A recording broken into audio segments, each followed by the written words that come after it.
Ini adalah bagian ketiga dari video kuliah penentuan subjek penelitian atau sampling. Kita akan membahas beberapa teknik non-probability sampling berikut ini. Yang pertama adalah convenience sampling.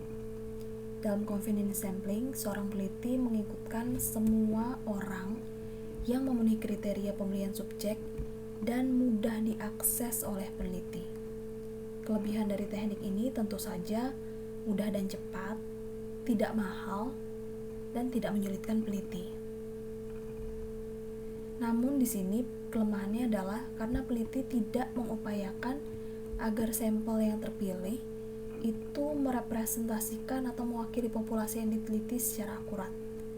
Teknik ini tidak disarankan karena memiliki potensi bias paling besar. Ini adalah contoh convenience sampling. Seorang peneliti meminta teman-teman terdekatnya untuk menjadi subjek penelitiannya dengan menjawab pertanyaan survei yang dia berikan. Di sini peserta penelitian atau subjek penelitian tidak merepresentasikan keseluruhan populasi, karena bisa saja mereka memiliki karakteristik sosioekonomi tertentu, tingkat pendidikan, kelas, atau budaya tertentu yang menyebabkan dia lebih dekat dengan peneliti. Hal-hal ini mungkin berbeda pada anggota populasi yang lain. Teknik berikutnya dari non-probability sampling adalah consecutive sampling.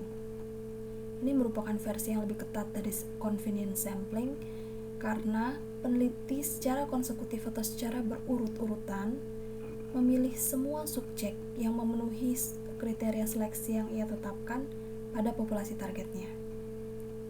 Jika seorang peneliti karena alasan tertentu tidak dapat melakukan pemilihan subjek secara acak, maka teknik consecutive sampling ini adalah pilihan yang lebih baik daripada convenience sampling.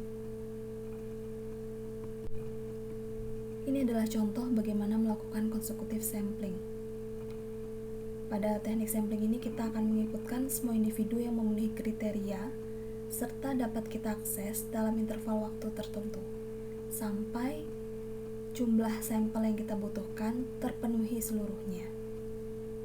Misalnya, kita menemukan bahwa pada tanggal 1 Januari hingga 1 Mei 2017 ada sekelompok orang ini yang memenuhi kriteria inklusi dan eksklusi kita.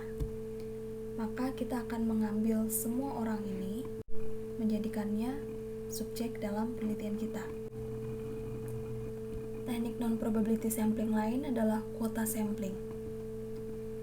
Dalam quota sampling, populasi dibagi menjadi beberapa kelompok berdasarkan karakteristik tertentu. Misalnya, kelompok umur tertentu, jenis kelamin, tingkat pendidikan, dan lain-lain. Lalu, subjek dipilih dari masing-masing kelompok sampai jumlah kuota yang diperlukan untuk masing-masing kelompok terpenuhi.